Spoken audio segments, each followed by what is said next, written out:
I never thought I'd hear the words, "Get out of my house and don't ever come back."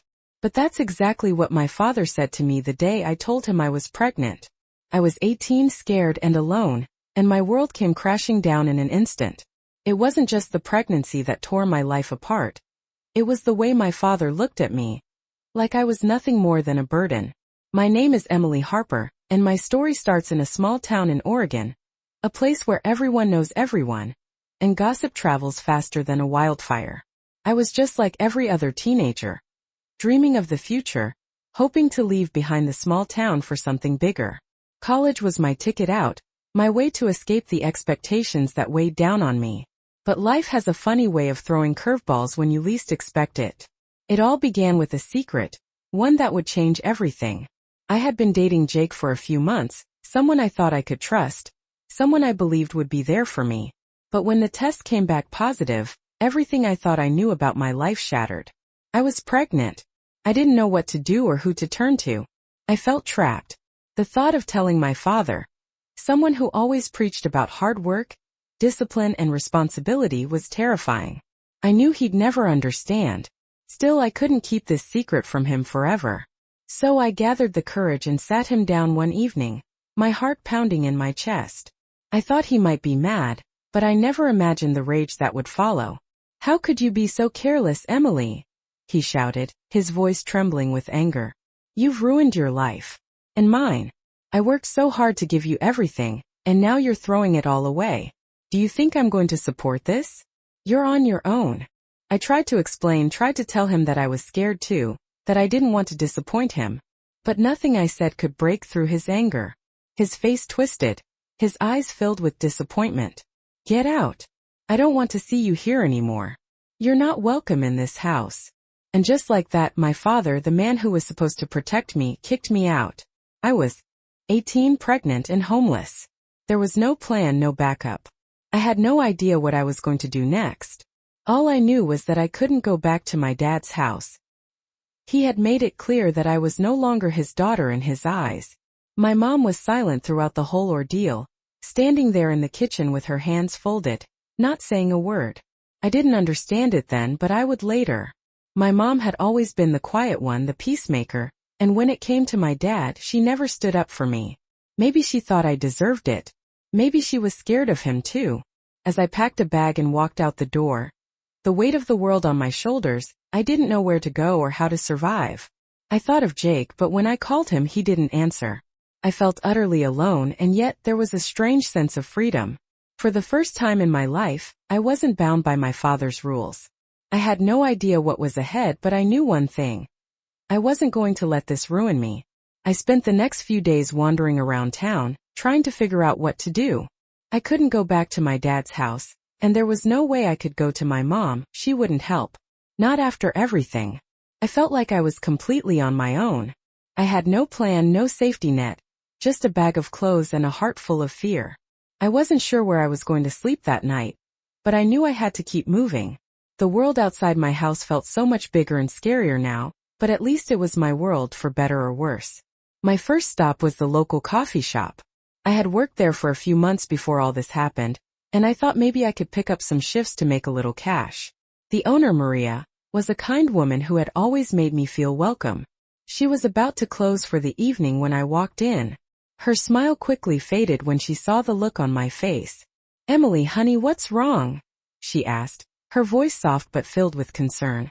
I didn't know what to say. I wanted to burst into tears right then and there, but I didn't. I couldn't. I had to stay strong.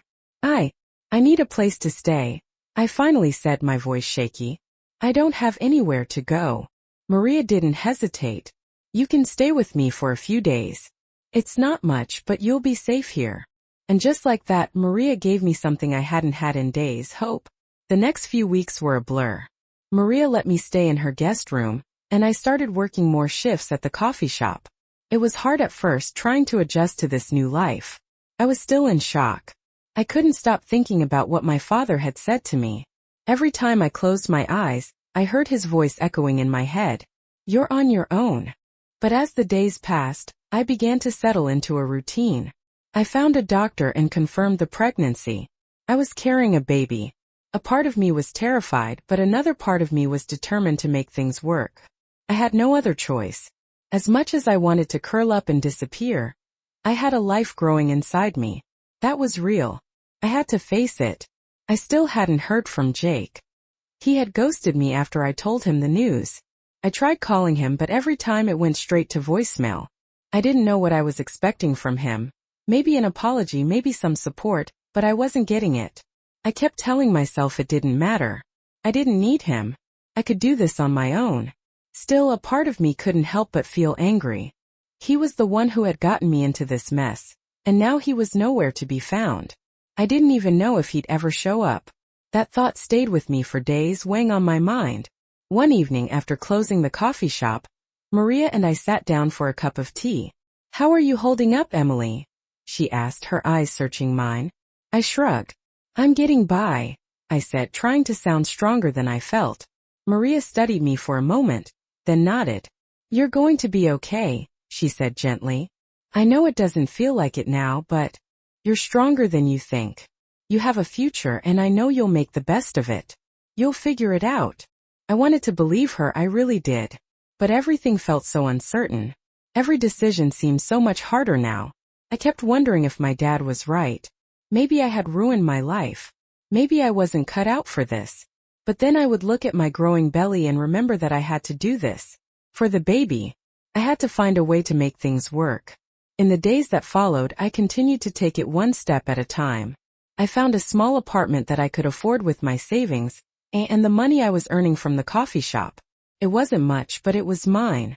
I moved in, and slowly my new life started to take shape. It wasn't perfect, far from it. But it was mine. And I was going to make it work no matter what. Even if my father didn't believe in me anymore, I was going to show him that I could do this on my own. I spent the next few weeks in a strange, almost surreal routine. Every morning I woke up in my tiny apartment, the weight of the world still on my shoulders but somehow lighter with each passing day. I had to remind myself that I was doing this for the baby. I wasn't sure when the panic would subside, but I knew I couldn't keep running from it. The fear, the loneliness, it was all part of the process now. I didn't want to admit it to anyone, but I was scared. It was the kind of fear that kept me up at night, the kind of fear that made me question every decision I had ever made. Could I really do this? Could I raise a child on my own? But in the mornings, when I got up and saw my reflection in the mirror, I couldn't afford to let the fear take over. I had to keep moving forward, even if I had no idea where I was going. Every day was a small victory. At work, I kept my head down and focused on the tasks in front of me. The customers came and went, most of them never noticing the heavy burden I carried. With me everywhere I went, Maria was a godsend, always there when I needed someone to talk to. She would check in on me, ask how I was doing, and encourage me to take it one day at a time. I didn't always have the words to thank her, but I was grateful. The kindness she showed me was more than I could have ever expected from someone outside my family. I thought about my dad a lot during this time. It was impossible not to. I hadn't heard from him since the day he kicked me out. Part of me was still angry, but another part of me missed him terribly. I missed the way he used to laugh, the way he would always know what to say when I was feeling down. But all of that seemed like a distant memory now. I didn't know how to fix things between us. I didn't know if I even could. And yet, despite the silence, I couldn't shake the feeling that maybe he was waiting for me to reach out. I wasn't sure if I was ready for that, though. I wasn't sure if I could forgive him. The days turned into weeks, and eventually I started to feel a shift inside me. The fear was still there, lurking in the background, but it wasn't as overwhelming as it used to be. I began to realize that maybe I wasn't as alone as I thought. Maria was there for me, yes, but I had also started to form new connections. One of the regulars at the coffee shop, a woman named Linda, had taken an interest in me. She was in her mid-30s, married, and had a young daughter. One afternoon she pulled me aside after my shift. "Emily, you've been through a lot," she said, her voice soft. "I want you to know that if you ever need anything, even just to talk, I'm here for you." Her words meant more to me than she could know. It was the first time in a long time that someone had offered me a hand without hesitation. Over the next few weeks, Linda and I spent more time together. She introduced me to her daughter, a bubbly little girl named Sophie, who had a way of making me smile even on my darkest days. They didn't have to be so kind. But they were. And slowly I started to feel like maybe things were going to be okay. But as my due date drew nearer, the reality of what was coming hit me hard. I was going to be a mother. I wasn't ready for that, or at least that's what I told myself. But deep down I knew I didn't have to be ready. I didn't have to have all the answers. I just had to love my baby. And I could do that. That thought gave me the strength to keep going. A few days before Christmas, I decided to take a step I wasn't sure I was ready for.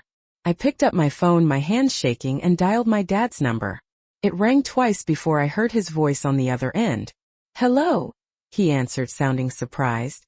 I took a deep breath. "Dad, it's me," I said, my voice barely above a whisper. For a moment there was silence. Then he spoke, his voice softer than I remembered. "Emily, I didn't expect to hear from you." I could feel my heart pounding in my chest. "I know. I wanted to talk. About everything. About what happened. I don't know what to say, but I can't keep pretending like I don't care. I'm sorry." There was another long pause, and I thought maybe he was going to hang up. But then he spoke again. I've been thinking about you a lot. I'm sorry too. I shouldn't have said what I did. I don't know how to make it right, but I want to try." The words were hesitant, but they were real. And for the first time in months I felt a small glimmer of hope. Maybe it wasn't too late to fix things. Maybe we could find a way back to each other. I spent the next few days in a state of disbelief, feeling like I was walking through life in a fog. After the phone call with my dad, I wasn't sure what to feel. Part of me wanted to believe that things could go back to the way they were, that maybe, just maybe, we could rebuild what had been broken. But another part of me, the one that had learned to be independent these past few months, wasn't sure if I was ready to let go of the strength I had found on my own. I knew I had to take it one step at a time. I couldn't rush things. I had to give my dad the space to process everything just as I was still processing it. The days following that call were quiet. My dad didn't call again, and I didn't reach out either. But there was something different now. A small shift. I wasn't as afraid of the unknown anymore. I had been given a second chance, even if it was a small one. I started focusing more on the baby. My belly was growing, and the reality of it all was starting to sink in. I had to get ready for this. I wasn't just carrying a child. I was about to become someone's mother. I spent a lot of time reading, looking up baby names, and figuring out what I would need to prepare for the arrival. Maria helped too, offering advice and tips, like a warm, comforting presence in my life when everything else felt uncertain. "Don't stress yourself out too much," she would say whenever she saw me getting overwhelmed. "You've got this, Emily. One step at a time." I took her advice to heart, trying to take things slower, trying to breathe through the moments of panic. But there were still days when I would lie awake at night, staring at the ceiling, wondering how I would ever manage. Could I really raise a child on my own? Could I provide for them the way I always dreamed of being able to provide for my family? Those questions haunted me, but deep down, I knew the answer wasn't in worrying about the future. It was in the actions I took today. Slowly but surely, I began to let go of the need to have everything figured out. And then, just when I thought things were starting to feel like they might work out, I got a call from my mom. I hadn't heard from her in a while, not since the day my dad had kicked me out. The tension between us was thick, and every time I thought about calling her, I hesitated.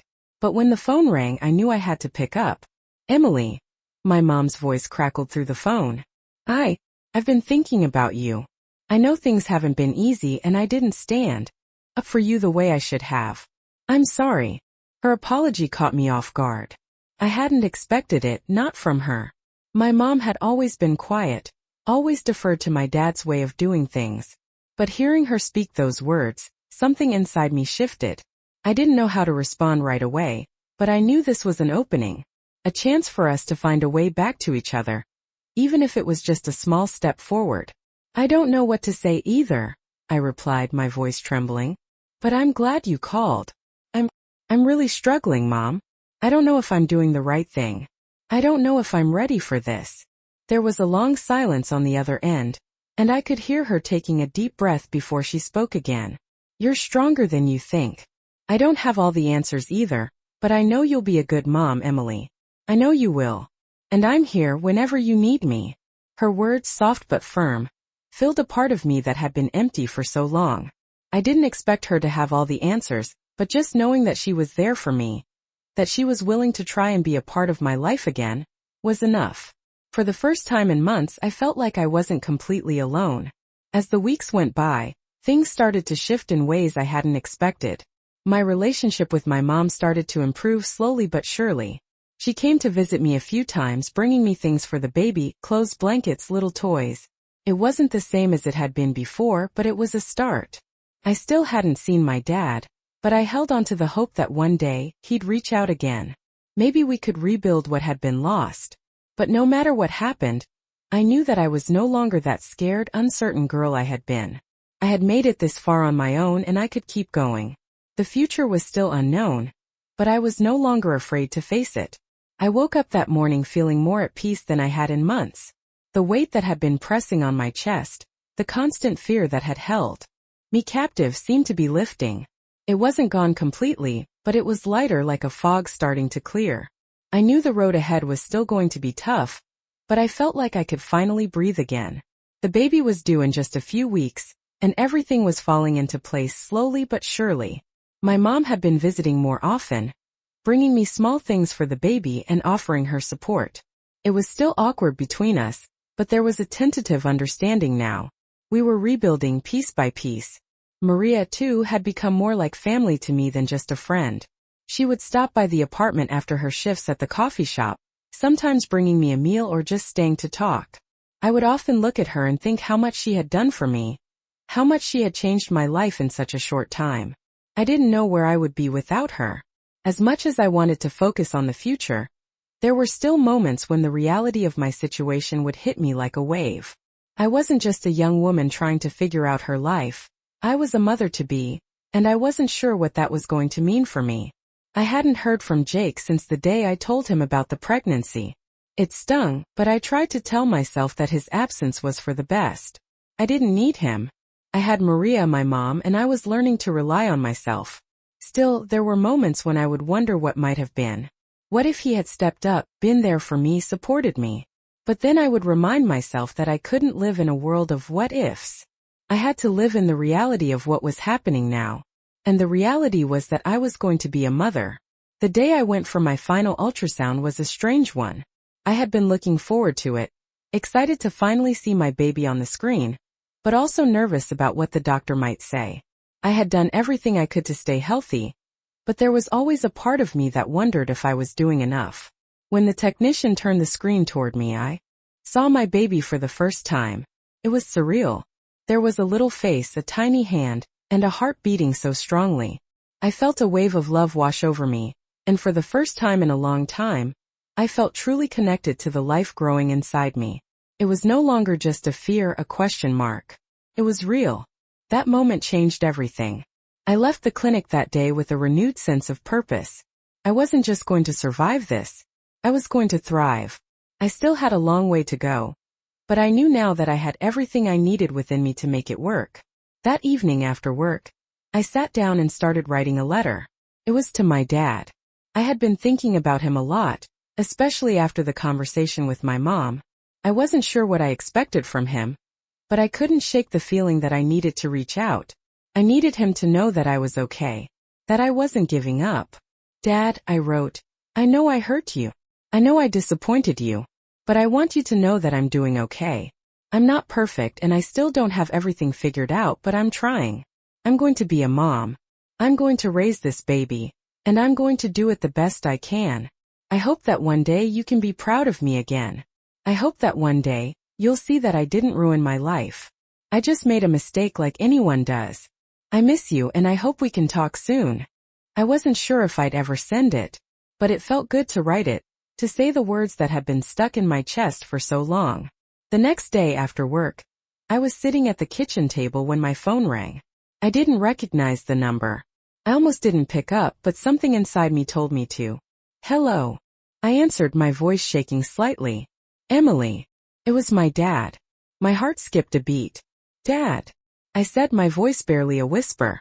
Yeah, it's me, he replied. There was a long pause. Neither of us knew what to say at first. But then finally he spoke. I've been thinking about you a lot. I don't know if I can ever forgive myself for the way I treated you, but I want to try. I'm sorry, Emily. I should have been there for you. I shouldn't have kicked you out. You're my daughter and I love you." Tears welled up in my eyes as I listened to his words. It was everything I had wanted to hear, but I didn't know how to respond. So I just said the first thing that came to mind. "I love you too, Dad. And I'm sorry for everything too.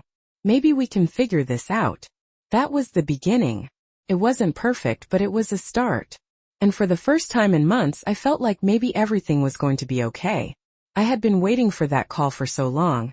But now that it had come, it felt different than I expected. My heart raced, not with excitement, but with a strange mix of relief and hesitation.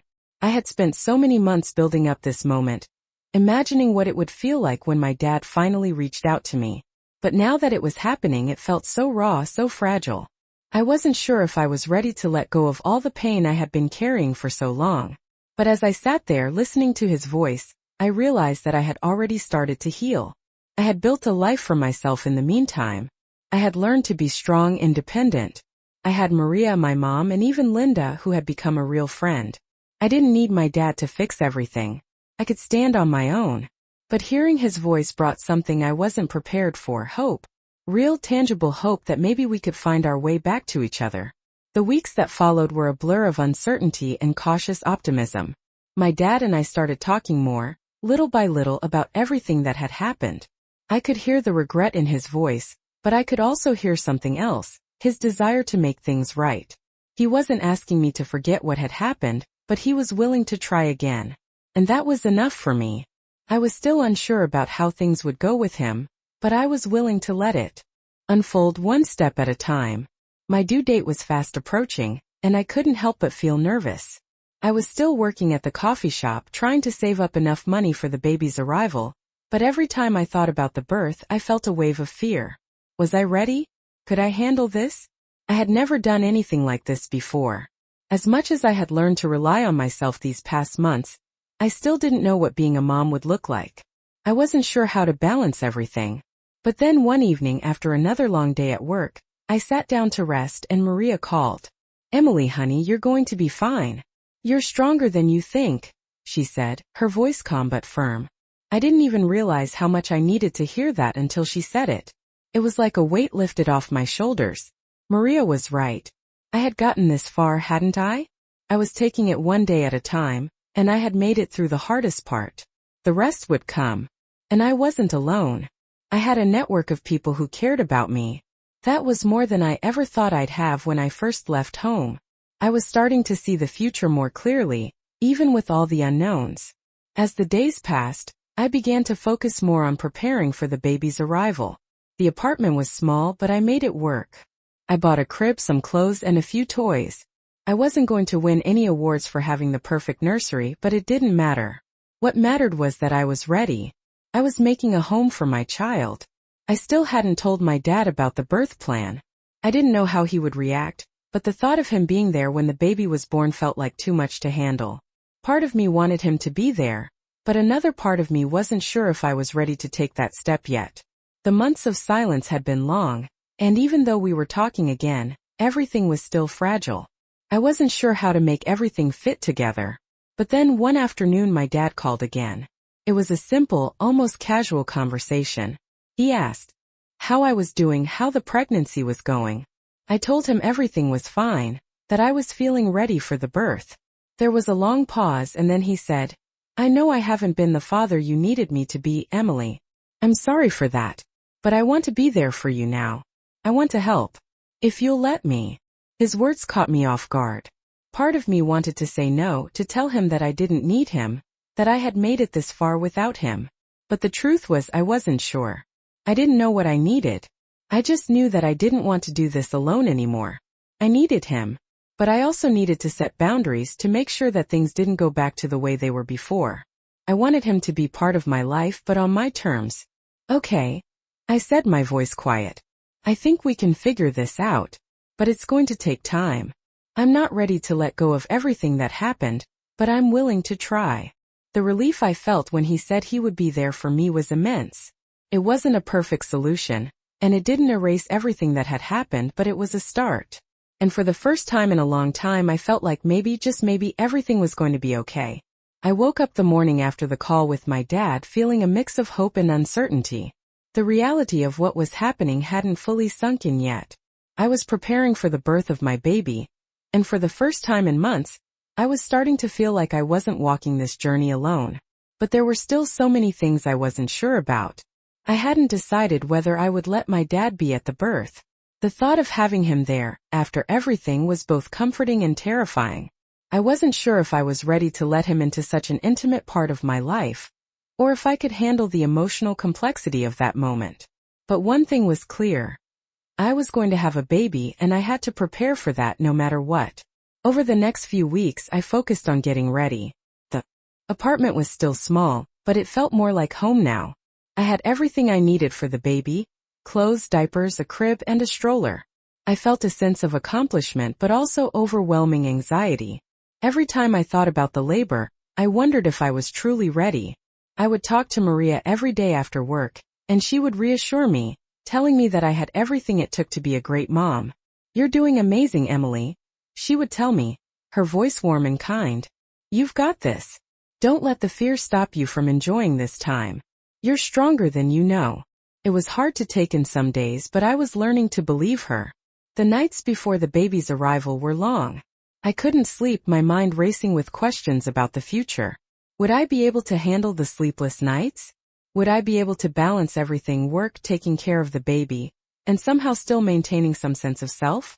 The weight of it all felt overwhelming at times, but I kept telling myself that I had no choice. I had to do this. I had to be strong. The day I went into labor was like a blur. It started as a normal morning, with me making breakfast and trying to get through the day as usual. But by mid-afternoon, I started to feel the first real contractions. At first I thought it was just the normal discomfort that came with being this far along, but as the pain grew stronger I knew it was time. I called Maria and she was there in a flash. She drove me to the hospital, holding my hand as the contractions became more intense. It was one of those moments where everything seemed surreal, like I was watching myself from the outside. I had no idea what to expect, and I kept telling myself to breathe through it. When we arrived at the hospital, the pain was unbearable. I was exhausted, but I was also determined. I wasn't going to let fear take over. Maria stayed by my side the entire time, helping me breathe through each contraction, offering words of encouragement when I felt like I couldn't do it anymore. It wasn't the way I had imagined the birth, but in that moment it didn't matter. All that mattered was that I was about to meet my baby. The hours seemed to stretch on forever. I remember the sound of my heart pounding in my chest, the feeling of being completely overwhelmed by the pain. But then finally, after what felt like an eternity, the room was filled with the cry of my baby. It was a moment I will never forget. It was hard to believe that I had brought this tiny, perfect human into the world. As they placed the baby on my chest, I felt this wave of love that I couldn't even explain. The fear, the uncertainty, everything melted away in that instant. I was a mom now. I had made it through and I wasn't alone. I had done this. As the doctors and nurses tended to me and the baby, I thought about everything that had led to this moment, the struggles, the pain, the loneliness, but also the strength I had found. I thought about my dad and how far we had come since that night he kicked me out. We were still in the process of rebuilding, but this moment was a symbol of how much had changed. I had become the person I needed to be. Later, when I was resting in my hospital bed with the baby in my arms, my dad called. It was the first time we'd spoken since the birth. His voice was gentle, almost unsure. "Emily," he said, his tone different than it had ever been. "I know I wasn't there when you needed me, but I want to be now. I want to be part of your life. And I want to be part of your baby's life too."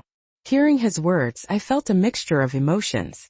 It wasn't perfect, and I still wasn't sure where everything was going to go, but I felt the weight of the years of silence starting to lift.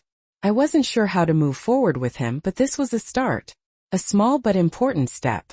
I wasn't the same person I had been when he kicked me out. I had learned so much. I had learned that I was capable of so much more than I had ever thought possible. I had learned that family wasn't just about blood. It was about the people who showed up for you, who helped you pick up the pieces when everything fell apart. And right then, as I held my baby in my arms, I knew that everything was going to be okay. I had come so far, and I wasn't going to let anything hold me back now.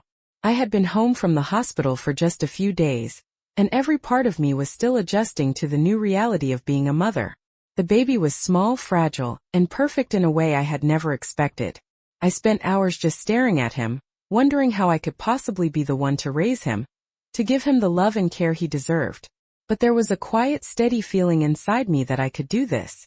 I wasn't sure how, but I knew I could. I had to.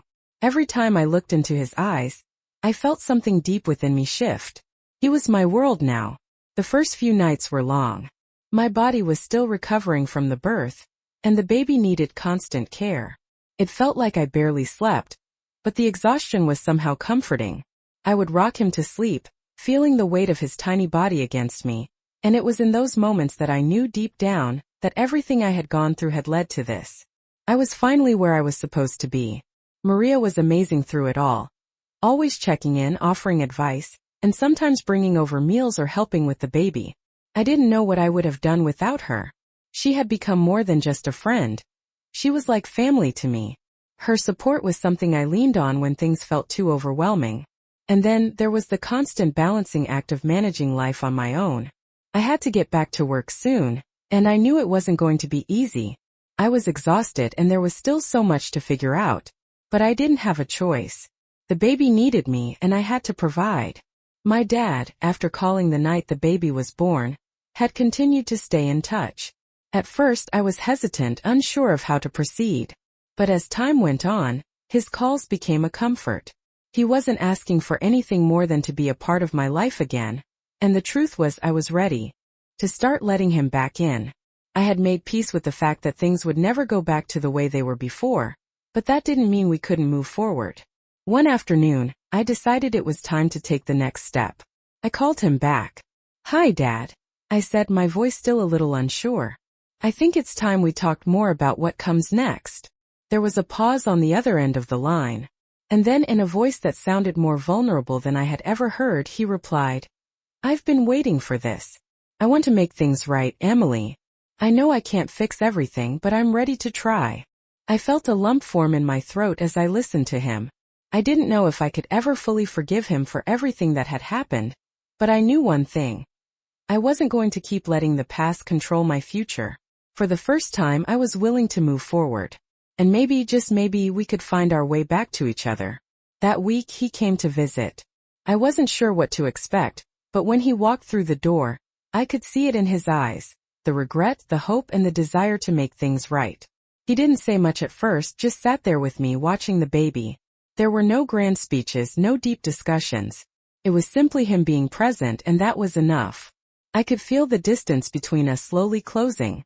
As I looked at him, I realized how much had changed. I wasn't the same girl who had left home all those months ago. I had grown in ways I never thought possible. And as much as I had tried to shut him out, I knew I couldn't completely close the door on him. He was still my dad and I was still his daughter. The road to rebuilding our relationship was going to be long, but it was a road I was willing to walk. A few weeks later, after the baby had started to settle into a routine, I decided to take another step. I called my mom. "Hi, Mom," I said, my voice a little hesitant. "I think it's time we talk too." There was a long silence, but then she spoke softly. "I'm here, Emily. I've been waiting for you to reach out." Our conversation was different from the one I'd had with my dad. It wasn't full of grand apologies, but there was an unspoken understanding between us now. My mom and I had been through so much, and even though we had been distant for a while, we were slowly finding our way back to each other. She promised to visit soon, and just like that, the foundation of our relationship began to shift once more. In the weeks that followed, my life started to feel more stable. I was still figuring things out, still learning how to be a mother, how to balance work and everything else, but I felt more equipped for it than I ever had before. The love I had for my baby gave me a strength I didn't know was possible. And as I looked at my dad, as he helped me with the baby, I could see that we were both trying to make up for the lost time, trying to build something new. The future still felt uncertain, but I was no longer afraid of it. I had come so far. I had learned so much. And for the first time, I felt ready to face whatever came next. I had been adjusting to my new life as a mother for several months now. The baby was growing, becoming more alert, more aware, and I was learning to navigate this overwhelming new role. Every day felt like a mix of challenges and rewards. There were the sleepless nights and the moments of doubt, but there was also the undeniable joy of seeing my little one smile for the first time, of hearing his laugh, of feeling his tiny hand wrap around my finger. It was these moments that made all the hardships worth it. As much as I had learned to stand on my own, the past few months had made me realize that I didn't have to do everything by myself. My dad had kept his word. He had been showing up, not in grand gestures but in small, meaningful ways. He came over most weekends to spend time with the baby. He'd bring groceries, help me with things around the house, and sometimes he'd just sit with me, watching the baby while I took a nap or tried to catch up on work. I could tell he was trying, and I was trying too. I still wasn't sure how everything would unfold between us, but for the first time, I felt like we were building something new. Something that had the potential to be strong even if it was fragile right now. My mom too had started visiting more. It was still awkward at times, but I could see the effort she was making. She would bring me baby clothes, talk to me about the challenges of being a new mom, and slowly, we started to bridge the gap that had existed between us. It wasn't easy, but I could feel things beginning to shift, and I was willing to let go of the anger and disappointment that had kept me from opening up to her. The healing process was slow, but it was happening. As the months passed, I started to feel a little more confident. I was still figuring things out, how to manage my time, how to balance everything. But I was making it work. I went back to work part-time at the coffee shop, which gave me a sense of purpose outside of being a mom. The first few shifts were tough. I was exhausted, and there were moments when I questioned if I could handle both. But with Maria's support, I made it through. She continued to be my rock, and I was grateful for her unwavering presence in my life. There were days when I felt like I was running on empty, but there were also days when I would look at my baby and realize how far I had come. I had once been afraid of this new life, uncertain of whether I could handle it, but now with every passing day, I was finding strength in the most unexpected places. I was no longer just a scared teenager who had been kicked out of her home. I was a mother, and I was learning to navigate this world on my own terms. One afternoon, I was sitting on the couch with my baby in my arms when my dad came over for his usual visit. He had brought some food, and we were talking about what had been happening in our lives. It was a simple conversation, one that didn't carry the weight of the past, but in that moment, I felt something shift. We weren't pretending anymore. We weren't trying to fix everything. We were just two people trying to understand each other, trying to move forward. "You're doing great, Emily," he said, his voice sincere. "I'm proud of you. I know I messed up, but I want you to know that I'm here now. I want to help, and I'll always be here for you and the baby." Those words, simple as they were, meant more to me than I could put into words. I didn't need grand gestures, I didn't need apologies. I just needed him to show up, and he was. I looked at him and realized that, despite everything that had happened, we had both changed. And maybe, just maybe, that was enough. That afternoon after my dad left, I sat down with the baby and thought about how far I had come. It had been a long, difficult journey, and I still had a long way to go, but I was no longer afraid. I had learned that even in the darkest moments, there was always hope. I had learned that family wasn't about perfection, but about showing up for each other, no matter what. And most importantly, I had learned that I was capable of more than I had ever known. I was a mother. I had found strength in myself I didn't even know existed. I was ready to face whatever came next, because I knew I had the love of my child and the support of the people who mattered most to me. And that was all I needed.